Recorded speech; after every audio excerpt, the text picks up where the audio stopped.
નમસ્તે વિદ્યાર્થી મિત્રો. તો લાસ્ટ લેક્ચરની અંદર આપણે કઈ રીતે આપણે એમના વેગ નિયમ લખવાનો છે, એમની સાથે સાથે પ્રક્રિયા વેગના આધારે એમના પ્રકાર જોયા, સરેરાશ પ્રક્રિયા વેગ અને ઇન્સ્ટન્ટેનિયસ. તો હવે ત્યારે વાત કરી હતી કે હવે દાખલાની અંદર આપણે ડેલ્ટાની જગ્યાએ શું વાપરવાનું છે? ડી. જો કે બંનેમાંથી કંઈ ખોટું નથી, ડેલ્ટા પણ વાપરી શકો છો, ડી પણ વાપરી શકો. ડેલ્ટા મોટા તફાવત માટે છે અને ડી કોઈ પર્ટિક્યુલર પોઈન્ટ ઉપર જે તફાવત થાય છે એમના માટે છે. જો ભૂલથી ડેલ્ટાની જગ્યાએ ડી લખી દેશો અને ડીની જગ્યાએ ડેલ્ટા લખી દેશો તો કોઈ ખોટું નહીં પડે, બરાબર છે? એમના કોઈ માર્ક્સ કટ થતા નથી. તો આજના લેક્ચરમાં આપણે જોવાનું છે કે જે આપણે વેગની વાત કરીએ છીએ એ ક્યારે વધે છે અને ક્યારે ઘટે છે. મતલબ કે આપણે આ ચેપ્ટરની અંદર જે એક ખાસ ટોપિક છે એમની અંદર અત્યારે આપણે ધીમે ધીમે પ્રવેશ કરી રહ્યા છીએ. તો આપણે જોવાનું છે કે રાસાયણિક પ્રક્રિયાના વેગ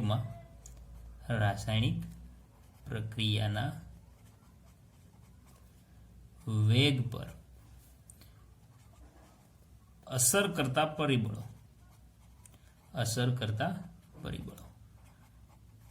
ખાસ તો પરિબળો જોવાના છે. ટોટલ 5 પરિબળ છે કે જે વેગને વધારી પણ શકે છે અને જેમના લીધે વેગ ઘટી પણ શકે છે. કારણ કે આખું ચેપ્ટર વેગ ઉપર છે તો આપણે એ તો પણ જોવું પડશે ને કે કયા કારણો એવા છે જેથી વેગ વધે છે અને કયા કારણો એવા છે જેથી વેગ ઘટે છે, બરાબર? તો ટોટલ 5ની અંદર આપણે 1થી શરૂઆત કરી દઈએ જેથી આપણે એમની અંદર ધીમે ધીમે વધારે ડીપમાં જતા જઈએ. એમાં પ્રથમ જ છે, આપણે જાણીએ છીએ પ્રથમ જ કઈ લેવી પડશે? સાંદ્રતા. મતલબ પ્રક્રિયકની સાંદ્રતા કહી દો, નિપજની સાંદ્રતા કહી દો અથવા દ્રાવણની સાંદ્રતા કહી દો, તો ખાસ અગત્યનો ટોપિક છે સાંદ્રતા. જેમ કે કોઈ રિએક્શન લખીએ આપણે અને આપણા ચેપ્ટરની કોમન રિએક્શન અત્યારે એમાંથી શું બને છે? બી. તો સિમ્પલ વસ્તુ એ કહી શકીએ, આપણે જાણીએ છીએ કે જેમ પ્રક્રિયાની શરૂઆત થશે એમ પ્રક્રિયકની સાંદ્રતામાં શું થશે? ઘટાડો અને નિપજની સાંદ્રતામાં શું થશે? વધારો. તો જેમ પ્રક્રિયકની સાંદ્રતા વધારે હશે એમ નિપજ વધુ બનશે. તો કોઈ પણ રેટ લખવા જઈએ કે વેગ રેટ કોના ઉપર આધાર રાખે છે? પ્રક્રિયકની સાંદ્રતા. આર ચલે છે એ, બરાબર છે? હા, હજી સાંદ્રતાની અંદર બધું ભણવાનું બાકી છે. ચલે છે નિશાની હટાવી દો, કે આવશે પણ એ પછી જોઈશું. પણ આર ચલે છે એ મતલબ પ્રક્રિયકની સાંદ્રતા પર આધાર રાખે છે. જેમ તમે એની સાંદ્રતા વધારશો એમ એ બી તરફ જવાનો વેગમાં શું થાય છે? વધારો, બરાબર છે? સાંદ્રતામાં જેમ વધારો કરીએ છીએ એમાં લ શટેલિયરનો સિદ્ધાંત પણ તમે 11માની અંદર ભણી ગયા છો. લ શટેલિયર, બરાબર છે? તો પ્રક્રિયક એનો સાંદ્રતા વધારતા લ શટેલિયરના સિદ્ધાંત પ્રમાણે પ્રક્રિયા પૂર્વગામી દિશામાં આગળ વધે છે અને પ્રક્રિયકોની નિપજની અંદર રૂપાંતરને શું કરે છે? વધારો કરે છે. તો વસ્તુ સમજવાની એ છે કે જેમ સાંદ્રતા વધશે એમ વેગ પણ સાથે સાથે શું થાય છે? વધે છે. આ ચેપ્ટરનું ખાસ મહત્વનો ટોપિક જેને ગણી શકાય, કારણ કે આખું ચેપ્ટર સાંદ્રતા ઉપર જ આધારિત છે અને આ બધા જ મૂલ્યો ક્યાં મળેલા છે? પ્રાયોગિક રીતે સાબિત થયેલા છે. ખાસ કરીને આમાં જે તત્વયોગમિતિ પણ આપણે વાપરીએ છીએ એ પણ અગત્યનો ભાગ ભજવે છે. આપણે કહીએ છીએ ભાઈ 1 મોલ સાથે 1 મોલ રિએક્શન કરશે, 2 મોલ સાથે 3 મોલ રિએક્શન કરશે. તો સાંદ્રતા ખાસ અગત્યનો બાબત છે અહીંયા, બરાબર છે? તો યાદ રાખી લેજો, પ્રક્રિયકની સાંદ્રતા વધતા પ્રક્રિયા વેગ વધે છે. તો આ ફર્સ્ટ નંબરનો પરિબળ છે સાંદ્રતા અને ખાસ અગત્યનું પણ છે, બરાબર છે? હવે આમની અંદર જ મેથડ પણ ભાગ ભજે, સંઘાતના જે નિયમો છે એ પણ ભાગ ભજે. તો સંઘાતનો જે ટોપિક છે એ આપણે પછીથી જોઈશું, કારણ કે અહીંયા પ્રક્રિયક કેટલા છે? એક જ છે. પણ માનો કે પ્રક્રિયક 2 હોત, જેમ કે સી પ્લસ એ, મતલબ સી પ્રક્રિયક છે, એ પ્રક્રિયક છે, એ બંને પ્રક્રિયા કરીને શું બનાવે છે? બી. તો અહીંયા ડિપેન્ડ કોના ઉપર હશે? તો રેટ જે વેગ છે એ આર ચલે છે એ અને સી બંને ઉપર આધાર રાખે છે. તો ખાસ કરીને પ્રક્રિયક ઉપર આધાર રાખે છે. જેમ સાંદ્રતા વધશે એમ આપણે જાણીએ છીએ એમની અંદર ભાગ ભજવવા માટે જે પાર્ટિકલ છે એમની સંખ્યામાં પણ વધારો થશે. તો એકબીજા સામે અથડાશે એટલે આપણે સંઘાતનો નિયમ આ ચેપ્ટરની અંદર જ ભણવાનો છે કે યોગ્ય સંઘાત થશે તો એ શેમાં રૂપાંતર થશે? નિપજની અંદર, બરાબર? તો સાંદ્રતા વધશે એમ એમની વેગ છે, પ્રક્રિયાનું જે વેગ છે એ વધે છે. બરાબર છે. સેકન્ડ નંબર ઉપર આપણે જોવા જઈએ, સેકન્ડ નંબર ઉપર બરાબર છે, તો તમે લઈ શકો છો પ્રક્રિયકનો સ્વભાવ, કારણ કે ખાસ પ્રક્રિયા કોણ કરવાનું છે? પ્રક્રિયક. તો સેકન્ડ નંબર ઉપર લઈએ આપણે પ્રક્રિયકનો સ્વભાવ. હવે પ્રક્રિયકનો સ્વભાવ કઈ રીતે આપણે ડિફાઇન કરી શકીએ? તો આપણે જાણીએ છીએ એક તો એમના ફેઝના આધારે, મતલબ અવસ્થા આધારે જોઈએ આપણે. બરાબર છે. હવે એમની ફેઝના આધારે આપણે વાત કરીએ તો પ્રક્રિયક મે બી શું, જો એમને અવસ્થા આધારે વાત કરીએ, પ્રક્રિયા કઈ અવસ્થામાં હશે? કાં તો એ ગેસ અવસ્થામાં હશે, અથવા એ શેમાં હશે? લિક્વિડમાં હશે, અથવા શેમાં હશે? સોલિડમાં. તો આમની અંદર સૌથી વધારે કોણ પ્રક્રિયા કરશે અને વેગ કોનો વધે? તો આપણે જાણીએ છીએ ગેસના જે આમની અંદર પાર્ટિકલ કણો હોય છે કેવા હોય છે? છૂટા છૂટા હોય છે. બરાબર છે. મતલબ એકબીજા જે કણ છે એમની વચ્ચે આકર્ષણ કેવું હોય છે? ઓછું હોય છે. એ જ સાપેક્ષે તમે લિક્વિડની અંદર જોવા જાઓ તો થોડા એવા ભેગા ભેગા હશે, અને એ જ સાપેક્ષે તમે સોલિડની અંદર જોવા જાઓ તો એકદમ ભેગા હશે. મતલબ સોલિડની અંદર કણો વચ્ચેનું જે આંતરાણવીય આકર્ષણ બળ કહેવાય એકદમ વધારે છે. હવે આંતરાણવીય આકર્ષણ બળ વધારે હશે તો એ પ્રક્રિયા કરવા જવામાં થોડી મુશ્કેલી અનુભવશે, કારણ કે બીજા પાર્ટિકલ જે કણો છે એમને શું કરતા હશે? ખેંચી રાખતા હશે. પણ આમની અંદર ગેસની અંદર જો ઓલરેડી જે પાર્ટિકલ કણો છે એ બધા છૂટા છૂટા જ રખડે છે, તો ફટાફટ રિએક્શન કરશે. બરાબર છે. કોઈ બાજુમાં બીજો કણ આવશે તો એમની સાથે ફટાફટ બોન્ડ બનાવવાની ક્ષમતા ધરાવે છે. તો અવસ્થાના આધારે પ્રક્રિયકના સ્વભાવની વાત કરીએ, અવસ્થાના આધારે તો ગેસ સ્ટેટ એવું છે, ગેસ અવસ્થા એવી છે કે જે ફટાફટ રિએક્શન કરશે, જેથી ગેસની અંદર પ્રક્રિયાનો વેગ કેવો હશે? વધારે. બરાબર. એના પછી સેકન્ડ નંબર ઉપર થશે લિક્વિડ, અને થર્ડ નંબર ઉપર કોણ આવશે? સોલિડ. બરાબર છે. આ વસ્તુ છે તમે ડિફાઇન એ પણ રીતે કરી શકો, આંતરાણવીય આકર્ષણ બળના આધારે ફટાફટ રિએક્શન કરી શકતો નથી. તો આપણે વાત કોની કરીએ? જે ફટાફટ રિએક્શન કરી શકે એમની. તો ફટાફટ રિએક્શન કોણ કરશે? અવસ્થાના આધાર ઉપર ગેસ. બરાબર છે. હવે બીજી રીતે પણ તમે એને ડિફાઇન કરી શકો છો. કેમ? તો કે કેવા છે? સમાન છે અણુઓ છે, જેને હોમોજીનિયસ અને શું કહેવામાં આવશે? હિટ્રોજીનિયસ. સમાન અથવા અસમાન. કેમ સમાન અથવા અસમાન? માનો કે અહીંયા વાત કરીએ આપણે, પ્રક્રિયક છે 2A+B અને એમાંથી નિપજ શું બનવાની છે? C. તો એના જે અણુઓ છે એ પણ ગેસમાં હોય અને બીના અણુઓ પણ શેમાં હોય? ગેસમાં હોય. તો બંને કેવા થઈ ગયા? સમાન. એ રીતે કહું છું. આમને શું કહેવામાં આવે? હોમોજીનિયસ. જે સમાન હોય એને હોમો, અને જે અસમાન હોય એને હિટ્રો. તો સમાન અણુઓ હશે, સિમ્પલ વસ્તુ. હમણાં ગેસની જે બાબત કરીએ, સામે પણ ગેસ હશે તો બંને વચ્ચે આકર્ષણનું મૂલ્ય વધવાના લીધે ફટાફટ રિએક્શન કરશે, એકબીજા સાથે રિએક્શન ફટાફટ કરશે. તો વેગમાં શું થશે? વધારે. સાપેક્ષે લિક્વિડ લિક્વિડ હશે તો, સાપેક્ષે સોલિડ સોલિડ હશે તો એટલી બધી ઝડપી રિએક્શન કરી શકતા નથી. તો જો હોમોજીનિયસ રિએક્શન હશે, મતલબ સમાન પરમાણુ વચ્ચે, સમાન અવસ્થાવાળા પરમાણુઓ વચ્ચે રિએક્શન થતી હશે તો એમના વેગની અંદર શું થાય છે? વધારો થાય છે. તો આ થઈ ગયો પ્રક્રિયકનો સ્વભાવ. બરાબર છે. હજી આમની અંદર થર્ડ પોઈન્ટ એડ કરી શકીએ, સ્થાયીતા. હવે સ્થાયીતા શું છે? થર્ડ પોઈન્ટ એડ કરવાનો છે સ્થાયીતા. કેમ સ્થાયીતા? તો કે જે કેમિકલ રિએક્શન કરવા આવે છે, માનો કે પ્રક્રિયક A અને પ્રક્રિયક B, એ જેમ વધુ સ્થાયી હશે, બરાબર, વધુ સ્થાયી હશે, તો એમને પ્રક્રિયા કરવાની કોઈ જરૂર પડતી નથી, કારણ કે આખું કેમિકલ બોન્ડિંગ છે, કેમિકલ ચેપ્ટર છે, કેમિસ્ટ્રી રસાયણ છે, કોના ઉપર આધાર રાખે છે? સ્થાયીતા પ્રાપ્ત કરવા ઉપર. જ્યાં સુધી કોઈ પરમાણુ કે અણુને સ્થાયીતા નહીં મળે ત્યાં સુધી એ રિએક્શન કરશે. એક વખત સ્થાયીતા પ્રાપ્ત થઈ ગઈ પછી એ રિએક્શન કરવા જશે નહીં.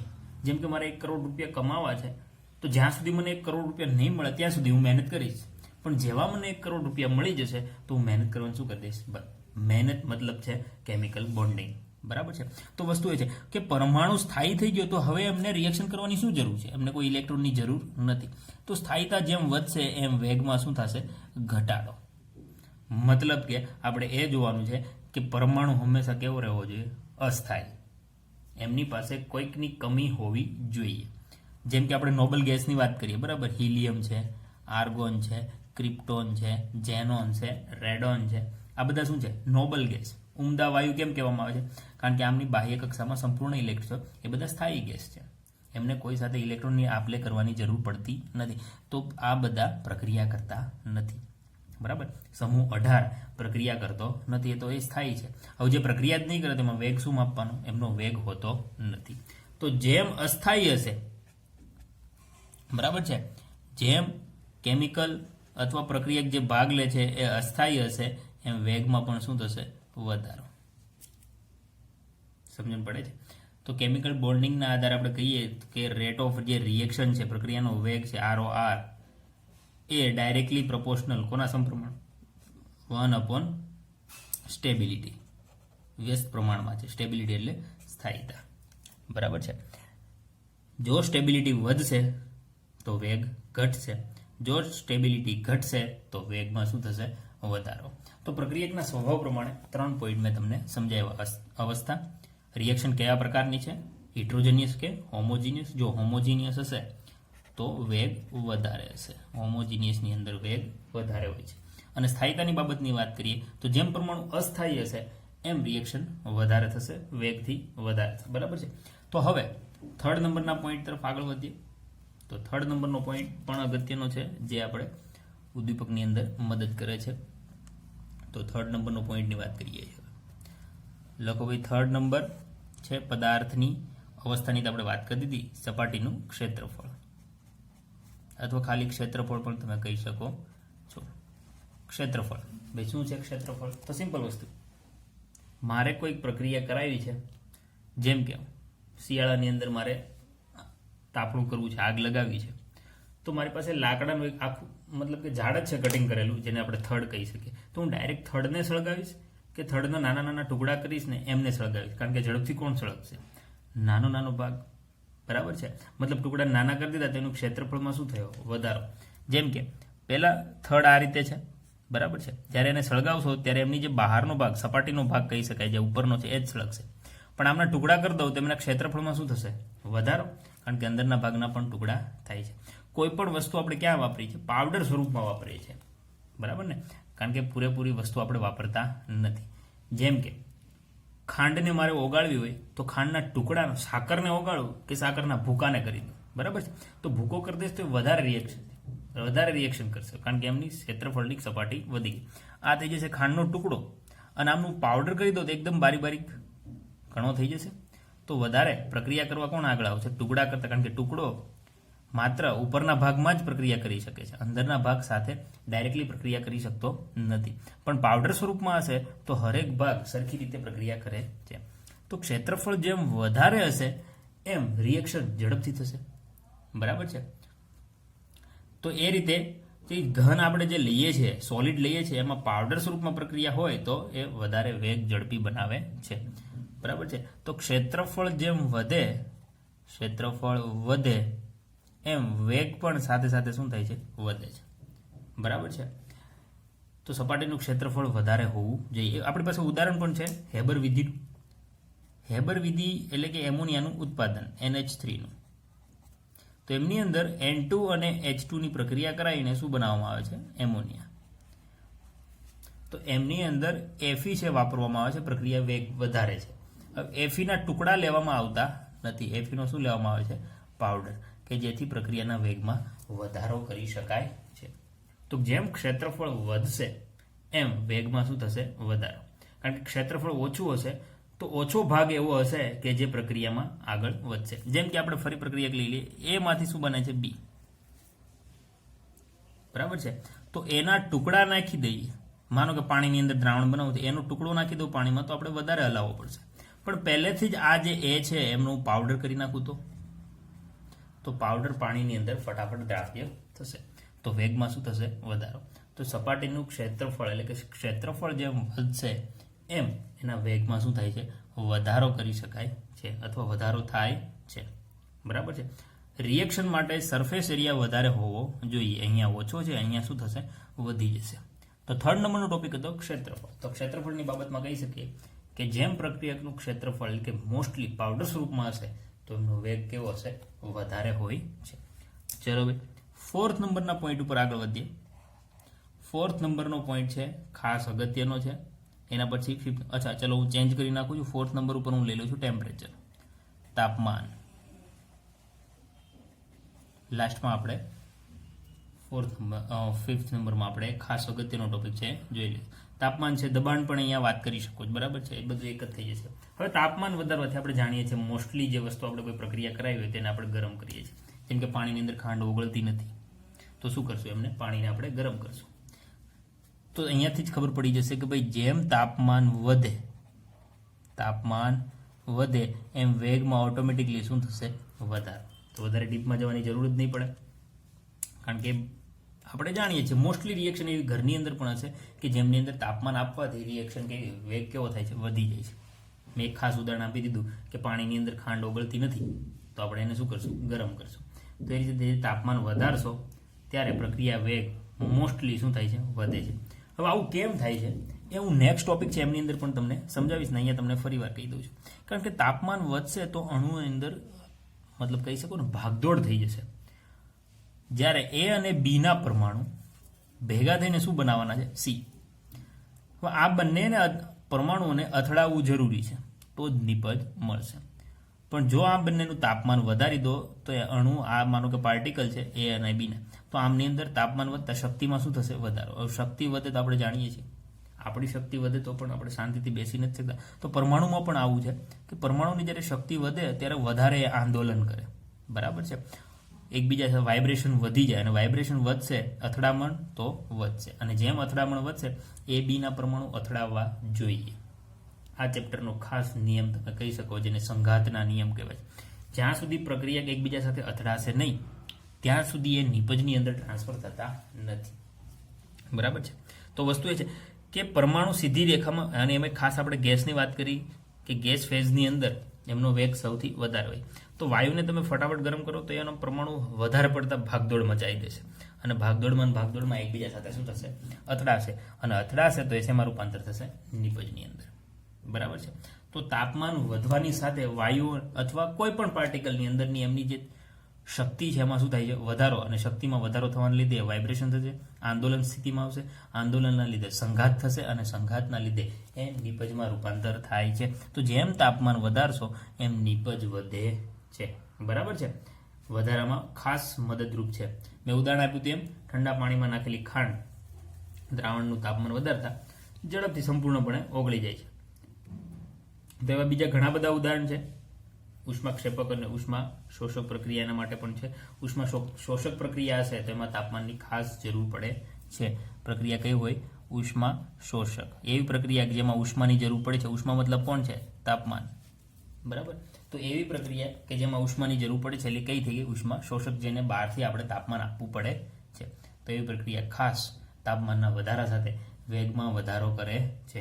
આ વસ્તુ અગત્યની બાબત છે, ધ્યાન રાખો. પણ ગેસની વાત કરવા જાય તો દબાણ પણ અસર કરે છે. તો દબાણ વધારતા વેગમાં પણ વધારો ઘટાડો કરી શકાય છે. પણ તાપમાનની બાબતમાં ખાસ, બરાબર છે, જેમ પ્રક્રિયકના અણુ વધારે વાઇબ્રેશન કરશે, આંદોલન સ્થિતિમાં આવશે, એમ એમની સ્થાયીતા, બરાબર છે. સ્થાયીતા બાબતની પણ આપણે વાત કરી દીધી, સ્ટેબિલિટીની. તો સ્થાયીતા વધશે એમ વેગ ઘટશે. પણ તાપમાન વધારતા સ્થાયીતા કેવી થશે, અસ્થાયી તરફ આગળ વધશે, કારણ કે પરમાણુ કેવા થશે, વાઇબ્રેટ થશે, બરાબર છે. તો આ રીતે તાપમાન વધારતા વેગમાં વધારો કરી શકાય છે. અને આ ચેપ્ટરનો લાસ્ટ પરિબળ, અને હજી આ ચેપ્ટરની અંદર એમના વિશે આગળ ભણવાનું છે એવો પરિબળ છે, અને એ છે ઉદ્દીપક. ઘણી બધી જગ્યાએ તમે ભણ્યા છો, 11માની અંદર પણ ભણ્યા છો. ઉદ્દીપક, કેટાલિસ્ટ જેને કહી શકાય, બરાબર છે, જે પ્રક્રિયામાં ભાગ નથી લેતો પરંતુ પ્રક્રિયા વેગને ઘટાડી પણ શકે છે અને વધારી પણ શકે છે, બરાબર છે. એ એમની ખાસ વ્યાખ્યા છે. આપણે ઉદ્દીપકનો ઉપયોગ કરવો જોઈએ, બરાબર છે. તો પ્રક્રિયામાં ભાગ લીધા વિના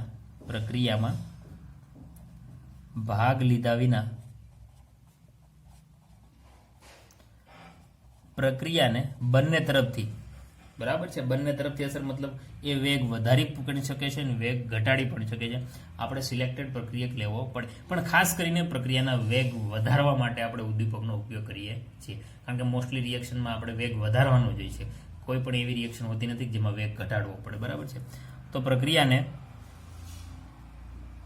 બંને તરફથી, એટલે કે વેગ વધારો તેમજ ઘટાડો કરી શકે છે.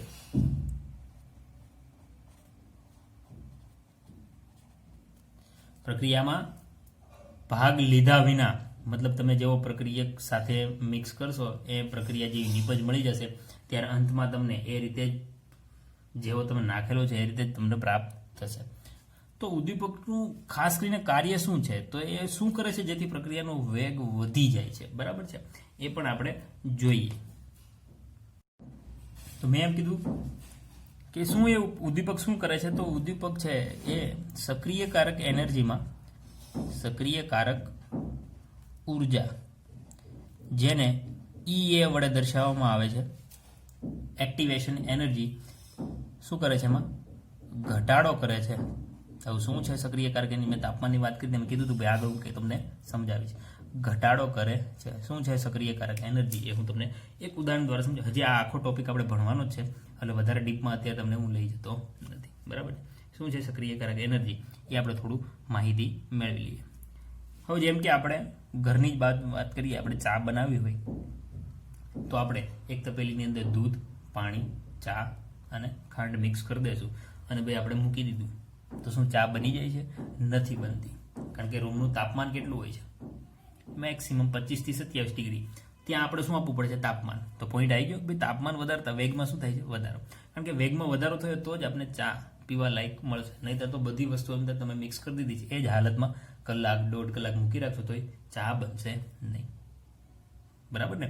તો એમની અંદર ખાંડ છે, પાણી છે, ચા છે, એ બધાની પોતાની એનર્જી છે, પણ ચા બનવા માટે પૂરતી એનર્જી નથી. તો એ પૂરતી એનર્જી આપે છે કોણ? આપણે બાહ્યમાંથી શું આપીએ છીએ? ગેસ દ્વારા તાપમાન આપીએ છીએ. ગેસ ચાલુ કરશું, સ્ટવ ચાલુ કરશું એટલે તાપમાનમાં શું થશે? વધારો.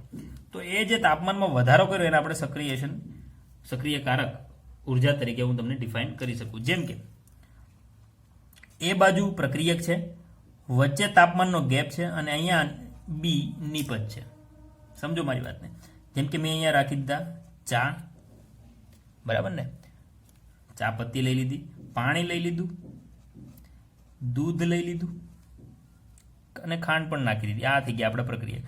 પણ ચા ક્યારે બનશે? જ્યારે તાપમાન આપવામાં આવશે ત્યારે. મતલબ કે રસ્તો બંધ છે નિપજ તરફ જવાનો. જ્યાં સુધી આ રસ્તાને તમે ઓળંગશો નહીં ત્યાં સુધી નિપજ તરફ જઈ શકતા નથી. પણ રસ્તો ઓળંગવા માટે પણ એમની પાસે એનર્જી હોવી જોઈએ. તો આ બધા પાસે એનર્જી છે પણ એ રસ્તો ઓળંગી શકતા નથી, એટલે બહારથી શું આપવું પડે છે? તાપમાન. તો જેવું તમે તાપમાન આપશો કે ધીમે ધીમે એમની એનર્જીમાં શું કરશે? વધારો કરશે અને આ રસ્તાને ઓળંગીને નિપજ તરફ આગળ વધે છે, બરાબર છે. તો આ જે બેરિયર કહેવામાં આવે છે, એનર્જી બેરિયર. એનર્જી બેરિયરને એમને વટાવવું પડે, ઓળંગવું પડે છે, તો જ એ નિપજ તરફ આગળ વધી શકે, નહીંતર નિપજ તરફ આગળ વધી શકતા નથી. તો આ જે એનર્જી બેરિયર છે એમને શું કહેવામાં આવે છે? સક્રિયકારક ઉર્જા.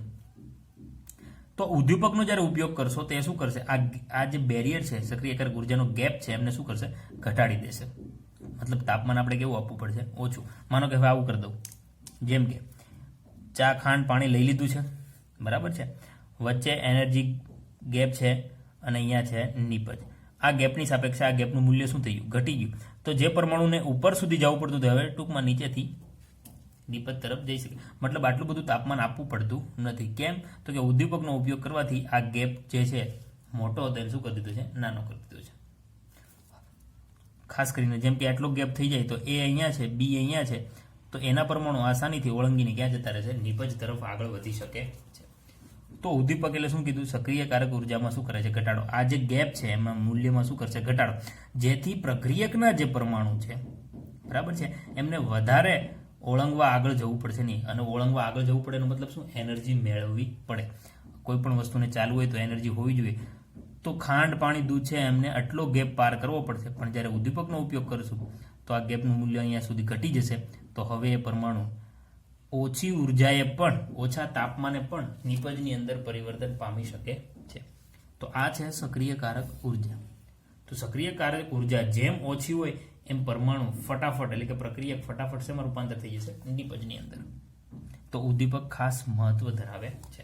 મેં હેબર વિધિની અંદર વાત કરેલી, બરાબર ને. અહીંયા ઉપર આપેલું છે N2 અને H2 ની અંદર Fe નો ઉપયોગ કરવામાં આવે છે પાવડર સ્વરૂપમાં, કારણ કે ક્ષેત્રફળ. પણ Fe શું છે? એ ઉદ્દીપક છે. ઉદ્દીપકને શેમાં વાપરવામાં આવે છે? પાવડર સ્વરૂપમાં વાપરવામાં આવે છે. તો 1 કિલો અહીંયા Fe લીધો હશે તો પ્રક્રિયાના અંતમાં જ્યારે એમોનિયા મળશે ત્યારે 1 કિલો Fe તમને એઝ ઇટ ઇઝ એમએન પડેલો જોવા મળશે, કારણ કે એ પ્રક્રિયામાં ભાગ લેતો નથી, વપરાતો નથી. N2 ને H2 ને ફટાફટ અથડામણ કરાવશે, એકબીજા વચ્ચે સંઘાત કરાવશે, ઝઘડો કરાવશે અને ઝઘડાના પરિણામે શું મળશે? આપણે એમોનિયા. તો Fe અહીંયા ઉદ્દીપક તરીકેનું કાર્ય કરે છે. તો આ ટોપિક હજી આપણે ડીપમાં ભણવાનો જ છે. આ સક્રિયકરક જે ઉર્જાની વાત કરી, આ સંઘાતનો નિયમ છે કે પરમાણુ અથડાય છે, પણ એ અથડાઈને નિપજની અંદર રૂપાંતર થઈ શકતા નથી, કારણ કે એમને યોગ્ય એનર્જીની જરૂર પડે છે. આ વસ્તુ તમે સમજી ગયા છો. યોગ્ય એનર્જી દ્વારા એમને નિપજની અંદર રૂપાંતર કરી શકાય છે, અને એ યોગ્ય એનર્જી કેટલી હોય છે? તો કે એ સક્રિયકરક ઉર્જા જેટલી. તો એમને વટાવવા માટે, ઓળંગવા માટે તાપમાનની જરૂર પડે છે, અને તાપમાનની સાથે સાથે કોની? ઉદ્દીપકની. તાપમાન એમને ઓળંગવામાં મદદ કરશે, તો ઉદ્દીપક શું કરશે? સક્રિયકારક ઉર્જાનો જે ગેપ છે એને ઘટાડી દેશે. તો આ 5 પ્રકાર હતા જે વેગની અંદર શું કરે છે? વધારો ઘટાડો કરી શકે છે, અને ખાસ યાદ રાખવાના છે. તો આ અહીંયા આપણો ટોપિક ખતમ થાય છે. તો હવે જોઈએ આણ્વિકતા. બરાબર છે. નેક્સ્ટ ટોપિક આપણો આણ્વિકતા. આણ્વિકતા ઉપરથી આપણે પ્રક્રિયાનો ક્રમ પણ ડિફાઇન કરીશું, અને તમને ખાસ કરીને 2 માર્કમાં કે 3 માર્કની અંદર પૂછવામાં આવે છે પ્રક્રિયા ક્રમ અને આણ્વિકતાનો તફાવત. તો પહેલા આણ્વિકતા જોઈ લઈએ, પછી નેક્સ્ટ લેક્ચરની અંદર આપણે પ્રક્રિયાનો ક્રમ જોઈશું. તો પહેલા આણ્વિકતાની હું વ્યાખ્યા લખાઈ દઉં તમને, જેનાથી આપણે સમજવાની અંદર સરળતા રહે. શું છે આણ્વિકતા? બરાબર છે. તો અહીંયા સાઈડમાં જ લખી દઉં છું. આણ્વિકતા એક થિયોરિટિકલ ટોપિક છે. શું છે? Theoretical topic. થિયોરિટિકલ ટોપિક છે, મતલબ અહીંયા કોઈ પ્રયોગ કરવા લેબમાં જવાની જરૂર નથી. કોઈ રિએક્શન તમને આપી દીધી છે અને પૂછવામાં આવે ચલો આણ્વિકતા બતાવો, તો સિમ્પલ રીતે તમે સરવાળો કરી શકો છો. ચલો જોઈએ, કોઈ વાત નથી. આપણે એમની વ્યાખ્યા લઈએ. પ્રક્રિયકના પરમાણુ જો નિપજનું કોઈ મહત્વ નથી અહીંયા, પણ નિપજ બને ત્યારે જ પ્રક્રિયકની જરૂર પડે છે. બરાબર. પ્રક્રિયકના પરમાણુ હોઈ શકે, આયન હોઈ શકે, અથવા શું હોય? અણુની સંખ્યા, જેને આપણે મોલ વડે તત્વયોગ મિતિ જેને કહી શકે. આપણે એકડો બગડો આગળ જે મૂકીએ છીએ રિએક્શનને બેલેન્સ કરવા માટે, એમની અહીંયા વાત કરવાની છે. અણુની સંખ્યા કે જે પ્રક્રિયામાં ભાગ લે છે, શરૂઆતમાં પ્રક્રિયામાં ભાગ લે છે. અને સંઘાત, અને એક સાથે સંઘાતના નિયમ પ્રમાણે શું થાય? અથડામણ થશે તો જ નિપજ મળે છે, અને એ પણ યોગ્ય. અથડામણ અનુભવે છે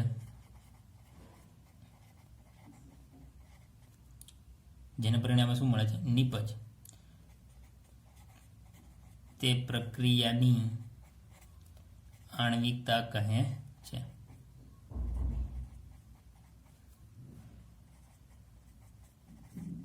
મતલબ કે શોર્ટમાં વાત કરીએ તો પ્રક્રિયામાં ભાગ લેતા હરેક પરમાણુ, આયન અથવા અણુની સંખ્યાના સરવાળાને આપણે શું કહેશું? બરાબર. શોર્ટમાં લખી દઉં તો પ્રક્રિયામાં ભાગ લેતા કોણ? નિપજની વાત નથી કરતા. બરાબર છે ને? અહીંયા પ્રક્રિયકની જ વાત કરવામાં આવે છે. પ્રક્રિયકની કુલ સંખ્યાને શું કહેવામાં આવશે? આણ્વિકતા કહેવામાં આવે છે. આણ્વિકતા કહે છે. ઉદાહરણ દ્વારા સમજીએ. બરાબર છે. પછી આપણે જોઈ લઈશું એમના નિયમો શું છે. જેમ કે તમને કોઈ રિએક્શન આપી દીધી છે 2NO. આ ચેપ્ટરની અંદર રિએક્શન હંમેશા બેલેન્સમાં જ આપશે. તમારે જાતે મહેનત કરવાની જરૂર નથી, કારણ કે જુદી જુદી રીતે રિએક્શન બેલેન્સ કરી શકીએ છીએ, જેથી એમના જે પ્રક્રિયા વેગ છે, રેટ ઓફ રિએક્શનમાં ફરક પડી શકે છે, જેથી જ્યારે પણ દાખલો ગણવાનો પૂછશે ત્યારે રિએક્શન હંમેશા બેલેન્સમાં જ આપશે. તો 2NO + O2 gives NO2. હવે પ્રક્રિયા જે હોય તે પણ તમને આ રિએક્શન આપી દીધું, કીધું કે ચલો ભાઈ આણ્વિકતા ગણો, તો આપણે ખાસ કોના ઉપર ફોકસ કરવાનું છે? પ્રક્રિયક ઉપર. તો પ્રક્રિયકના અણુની સંખ્યા, પરમાણુની સંખ્યા, અથવા આયન હોય તો આયનની સંખ્યા ગણી લો. તો જો અહીંયા 1 મોલ O2 ભાગ લે છે, અહીંયા કેટલા? 2. તો બંનેનો સરવાળો કરતો પ્રક્રિયકની, તો એ શું થઈ ગઈ? એમની આણ્વિકતા. તો આ રિએક્શન માટે આણ્વિકતા કેટલી થઈ ગઈ? 3. લો, સિમ્પલ વસ્તુ છે. રિએક્શન માટે આણ્વિકતા કેટલી થઈ ગઈ? 3. એવી બીજી ઘણી બધી ઉદાહરણ તમે લઈ શકો છો. બરાબર છે. તો ઉદાહરણની અંદર આપણે વાત કરીએ તો બીજા ઉદાહરણની અંદર આપણે વાત કરીએ, જેમ કે H2 + I2 ભેગા થઈને શું બનાવી દે? 2HI. ચલો આણ્વિકતા બતાવો. તો H2 ના કેટલા મોલ છે? 1 મોલ. I2 ના કેટલા મોલ છે 1 મોલ. તો આ પ્રક્રિયા માટે આણ્વિકતા કેટલી થઈ ગઈ 2. એટલા માટે તમને કીધું આ ટોપિક થિયોરિટિકલ છે, મતલબ તમે બોર્ડ પર જોઈને ચોપડાની અંદર જોઈને જ્યારે પણ તમને રિએક્શન આપશે ત્યારે તમે સિમ્પલ રીતે નક્કી કરી શકો છો કે આણ્વિકતા આમની કેટલી હશે. જોઈએ હજી 2-3 ઉદાહરણ બીજા. બરાબર છે. એક ઉદાહરણ હજી જોઈએ. જેમ કે અહીંયા ઉદાહરણ આપેલું છે 2SO2 plus O2 gives 2SO3. તો આપણે પ્રક્રિયકની જ વાત કરીએ છીએ. તો આમની અંદર કેટલા છે? તો આણ્વિકતા હવે તમને ગણતા આવડી જોઈએ. 2 SO2 ના પરમાણુ છે અને 1 ઓક્સિજનના. તો કેટલા થઈ ગયા? 3. બરાબર છે. હજી એક જોઈએ 2 FeCl3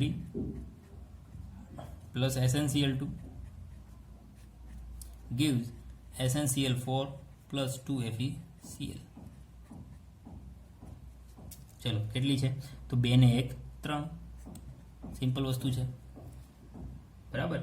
હજી ઘણી બધી એવી ઉદાહરણ છે કે જેને આપણે સિમ્પલ રીતે ગણી શકીએ છીએ. જેમ કે હજી ગણીએ PCl5 એમનું PCl3 ની અંદર અને Cl2 ની અંદર વિઘટન થાય છે.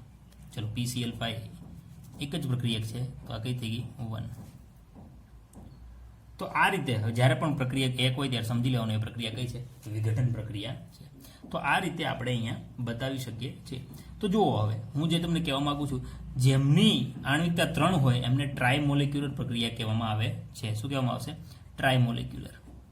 બરાબર છે. 2 હશે એમને બાયમોલેક્યુલર અને 1 હશે એમને યુનિમોલેક્યુલર. 1 હશે એમને શું કહેવામાં આવશે? યુનિમોલેક્યુલર. પણ આણ્વિકતા ગણવાના નિયમો છે. જેમ કે આણ્વિકતા હંમેશા સિંગલ સ્ટેપ રિએક્શન માટે જ ગણવામાં આવે છે. સિંગલ સ્ટેપ રિએક્શન માટે. બરાબર. તો એમના નિયમો કરીને આપણે આગળ વધીએ કે આણ્વિકતા ગણવાના નિયમો ક્યાં ક્યાં છે. તો અહીંયા સ્ટોટમાં લખી દઉં છું નિયમ શું હોઈ શકે અને શું ના હોઈ શકે. તો નિયમ નંબર 1 શું છે? આણ્વિકતા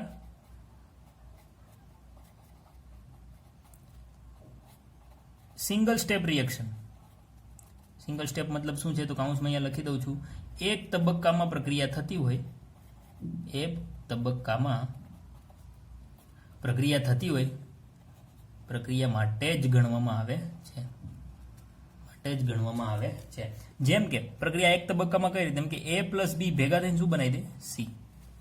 આ થઈ ગઈ સિંગલ સ્ટેપ રિએક્શન. પરંતુ કઈક રીતે આવું થાય કે A plus B ભેગા થઈને કઈ X નિપજ આપે. મારે X ની જરૂર નથી. કોની નિપજ જોઈએ? C ની. વળી પાછા X અને Y ભેગા થઈને શું બનાવશે? C. તો આ એક સ્ટેપ થઈ ગયું. આ થઈ ગયું સેકન્ડ. આ ફર્સ્ટ સ્ટેપ, આ સેકન્ડ સ્ટેપ. તો નિપજ આપણે 2 તબક્કાની અંદર મળી. C નિપજ જોઈએ છે. પહેલાની અંદર A અને B ની રિએક્શન કરાવીને શું મળી ગયું? C. પણ બીજાની અંદર A અને B થી કોઈ ઇન્ટરમીડિયેટ મધ્યસ્થી તબક્કો મળે છે, કોઈ નિપજ મળે છે X. એમની ફરી પાછી Y સાથે પ્રક્રિયા કરીને શું મળે છે? C. મતલબ C મેળવવા માટે 2 તબક્કાની જરૂર પડી. તો આમના માટે આણ્વિકતા ગણી શકાતી નથી. બરાબર છે. તો આણ્વિકતા ગણવી હોય તો હંમેશા ક્યાં એક તબક્કામાં પ્રક્રિયા થતી હોય એમના માટે જ ગણવામાં આવે છે. નિયમ નંબર 2. નિયમ નંબર 2. આણ્વિકતા આપણે જોઈએ અહીંયા 1 છે, 2 છે, 3 છે, જેને આપણે યુનિમોલેક્યુલર, બાયમોલેક્યુલર અને ટ્રાયમોલેક્યુલર નામ આપેલું છે. બરાબર છે. તો વસ્તુ એ છે કે કઈ રીતે એમની ગણતરી કરવી એ આપણે પરમાણુની સંખ્યા ગણી લઈએ, જેના ઉપરથી આપણને ખ્યાલ આવે છે. પરંતુ આણ્વિકતા ક્યારેય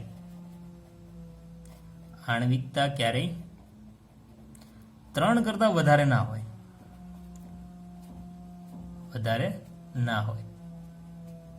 કેમ 3 કરતા વધારે? મતલબ 4 પણ હોઈ શકે છે, પણ એ સિંગલ સ્ટેપ હશે નહીં. આણ્વિકતા 3 કરતા વધી ગઈ તો એ ડબલ સ્ટેપ હોઈ શકે, ટ્રિપલ સ્ટેપ હોઈ શકે, અથવા 4 સ્ટેપ પણ હોઈ શકે છે. પણ આપણે ગણવાની કોની હોય છે? બરાબર છે. હંમેશા સિંગલ સ્ટેપ હોય એમની જ આણ્વિકતા ગણવાની રહેશે. તો આણ્વિકતાને તમે રિએક્શન જોઈને બતાવી શકો છો. એમના પ્રક્રિયકના અણુઓની સંખ્યા પરથી એમના સરવાળો કરતો તો તમને આણ્વિકતા મળી જશે. બરાબર છે. તો એ ક્યારેય 3 કરતા વધારે હશે નહીં. એ મોસ્ટલી કેટલી હશે એમના પણ હું ઉદાહરણ તમને હમણાં આપું. નિયમ નંબર 3. બરાબર છે. ખાસ યાદ રાખો, આણ્વિકતા ક્યારેય 0 હોઈ શકે. ઝીરો ક્યારે હોય? જેમ કે એ માંથી સી બને છે અથવા એ માંથી બી બને તો એ હોય જ નહીં. ઝીરો ક્યારે હશે? કે જ્યારે પ્રક્રિયક ભાગ જ નથી લેતો. તો પ્રક્રિયક ભાગ લેશે નહીં તો પ્રક્રિયા શાની? બરાબર છે. તો આણ્વિકતા ક્યારેય ઝીરો ના હોય. મોસ્ટલી ક્યારે એ નેગેટિવ એટલે કે માઇનસ ઋણ પણ નહીં હોય. કારણ કે ઋણ ક્યારે હોય? અહીંયા હું -1 મૂકી શકું? ના મૂકી શકું ને. તો એ ક્યારેય ઋણ પણ હોતો નથી. બરાબર છે. એ જ રીતે ફ્રેક્શનલ મતલબ અપૂર્ણાંક પણ ના હોય. ક્યારેય વાત થઈ શકે ભાઈ અડધા અણુએ ભાગ લીધો, બરાબર, 3/2 અણુએ ભાગ લીધો, 1/2 અણુએ ભાગ લીધો, આવું તમે કહી શકતા નથી. અણુ મતલબ કે પૂરો જ ભાગ લેશે, કાં તો 1 હશે, કાં તો 2 હશે, કાં તો 3 હશે. મતલબ આણ્વિકતા ક્યારેય અપૂર્ણાંક પણ ના હોય. તો આ રીતે એમના એક્ઝામ્પલ છે, આ એમના નિયમો છે. આણ્વિકતા સિંગલ સ્ટેપની જ ગણવામાં આવે છે. બોર્ડ ઉપર જોઈને માત્ર પ્રક્રિયકના અણુઓની સંખ્યાનો સરવાળો કરી દો તો તમને મળી જશે. 3 કરતાં ક્યારેય વધારે નહીં હોય, એ ઝીરો નહીં હોય, ઋણ નહીં હોય અને અપૂર્ણાંક નહીં હોય. જોઈએ એમના ઉદાહરણ જેનાથી આપણે વધુ ખ્યાલ આવે. બરાબર. ઉદાહરણ, એક ઉદાહરણ આપું જેના ઉપરથી તમને બધું જ અંદાજ આવી જશે. જેમ કે ઉદાહરણ છે 4HBr plus O2 gives 2H2O plus 2Br2. ચલો આમની આણ્વિકતા કેટલી થશે? તો આણ્વિકતા આમની છે, ગણી લો ભાઈ, પ્રક્રિયકનો જે ભાગ લે છે એમની સંખ્યા ગણી લો. તો પ્રક્રિયકમાં ભાગ કોણ લે છે? HBr અને O2. HBr ના કેટલા મોલ છે? 4. O2 ના કેટલા છે? 1. મતલબ આમની આણ્વિકતા કેટલી છે? 5. હમણાં વાત કરીએ આણ્વિકતા ક્યારે 3 કરતાં વધારે હોય નહીં. પણ 3 કરતાં વધારે ક્યારે ના હોય? જ્યારે સિંગલ સ્ટેપ રિએક્શન હોય ત્યારે. પણ મલ્ટી સ્ટેપની અંદર તો 3 કરતાં વધારે હોઈ શકે, પણ આપણે ગણવાની કેટલી છે? સિંગલ સ્ટેપની. તો આ 5 આણ્વિકતા બતાવે છે કે આ રિએક્શન સિંગલ સ્ટેપ નથી. સિંગલ સ્ટેપ નથી. આ કેવી છે? મલ્ટી સ્ટેપ છે. બરાબર છે. તો સિમ્પલ વસ્તે 1 કરતાં વધારે સ્ટેપની અંદર થતી હોય તો આપણે ગણતરીમાં લઈ શકતા નથી. તો જોઈએ આમના મલ્ટી સ્ટેપ કયા કયા છે. તો જુઓ, સૌ પ્રથમ HBrનો એક અણુ ભાગ લેશે O2 સાથે અને એ બનાવે છે HOOBr. આ એક સ્ટેપ થઈ ગયું. ફરી આ ભાગ લેશે HOOBr ભાગ લેશે HBrના બીજા અણુ સાથે, બરાબર, એ બનાવી દેશે 2HOBr. હજી આપણે નીપજ મળી નથી. ફરી HOBr ભાગ લેશે HBrના ત્રીજા મોલેક્યુલર સાથે અને એ બનાવશે H2O પ્લસ Br2 બે વખત. બરાબર છે. જુઓ, ફરી પાછો આ પરમાણુ ભાગ લેશે HBr અને O2 ભાગ લેશે ત્યારે આપણે 2H2O પ્લસ Br2 મળે છે. તો આ મલ્ટી સ્ટેપની અંદર રિએક્શન થઈ, મતલબ એ બતાવે છે કે આમની આણ્વિકતા યોગ્ય નથી. 5 છે તો આપણે તો સિંગલ સ્ટેપની જ ગણવાની હોય છે. બરાબર છે. હવે આમાં અમુક તબક્કા એવા હશે, જેમ કે એક બીજું ઉદાહરણ જોઈ લઈએ. લાસ્ટ ઉદાહરણ તમને આપી દઉં છું. અહીંયા આપેલું છે 2Br માઇનસ આયન આપેલો છે plus H2O, H2O2 hydrogen peroxide 2H plus gives Br2 plus 2H2O. Complete વસ્તુ છે. જુઓ, હવે આમની આણ્વિકતા ગણો. 2, એક અહીંયા 3 અને 2 અહીંયા કેટલી થઈ જશે? 5 થઈ જશે. મતલબ બતાવે છે કે આ રિએક્શન સિંગલ સ્ટેપ રિએક્શન નથી, એક તબક્કામાં પતતી નથી. હવે જોઈ લો, અહીંયા Br માઇનસ રિએક્શન કરશે H2O2 હાઇડ્રોજન પેરોક્સાઇડ સાથે અને 1 મોલ H પ્લસ સાથે, ત્યારે આપે છે HOBr પ્લસ H2O. આ તબક્કો ધીમો છે. કેવો છે? ધીમો. બરાબર છે. પછી સેકન્ડ સ્ટેપ આવે છે HOBr,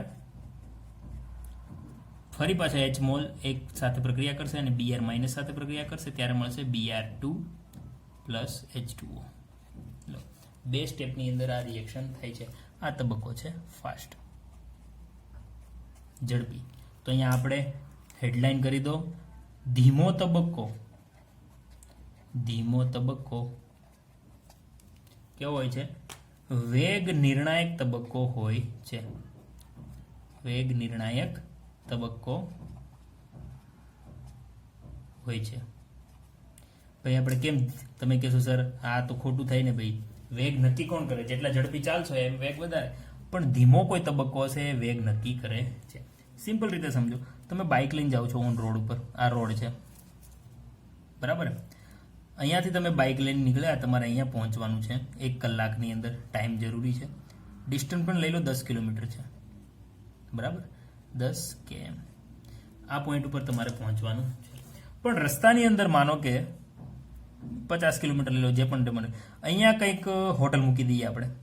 આ સ્ટેપ ઉપર શું છે, હોટલ છે. અહીંયા પહોંચતા પહેલા જ અહીંયા હોટલ આવે. તમે બાઇક લઈને ધીમે ધીમે અહીંયાથી નીકળો છો, પણ તમે અહીંયા હોટલે ચા પીવા ઊભા રહી ગયા અને પછી તમે તમારા પોઈન્ટ સુધી પહોંચ્યા. તો તમને જ્યારે હું પૂછીશ કે ભાઈ તારે 1 કલાકની અંદર અહીંયા પહોંચવાનું હતું, તું 1 કલાકને 10 મિનિટે કે 1 કલાકને 5 મિનિટે કેમ અહીંયા પહોંચ્યો? બરાબર છે. તો તમે શું કહેશો, ભાઈ રસ્તામાં હોટલ આવી ત્યાં હું ઊભો રહી ગયો હતો. તો તમારા જે વેગ હતો એમાં ઘટાડો કોણે કર્યો? આ હોટલે. નહીતર તો હોટલ ના હોત તો તમે 1 કલાકમાં પહોંચી જવાના હતા, પણ તમારો વેગ ધીમો ક્યાં થયો? તો કે હોટલે ઊભો રહ્યો ત્યાં. તો તમે એકદમ ઝડપીએથી આવતા તો 1 કલાકમાં પહોંચી જત, પણ ચા પીવા હોટલે ઊભા રહ્યા એ તમારો વેગ નિર્ણાયક તબક્કો થઈ ગયો. ત્યાં તમારા વેગમાં શું થયો? ઘટાડો. સિમ્પલ વસ્તુ છે કે જો હોટલ ના હોત તો કલાકમાં પહોંચ્યો, પણ હોટલ હતી એટલે 10 મિનિટ લેટ પહોંચ્યો. એટલા માટે તમે જ્યાં ધીમા પડો છો એ તમારો વેગ નિર્ણાયક, એ વેગ નક્કી કરે છે.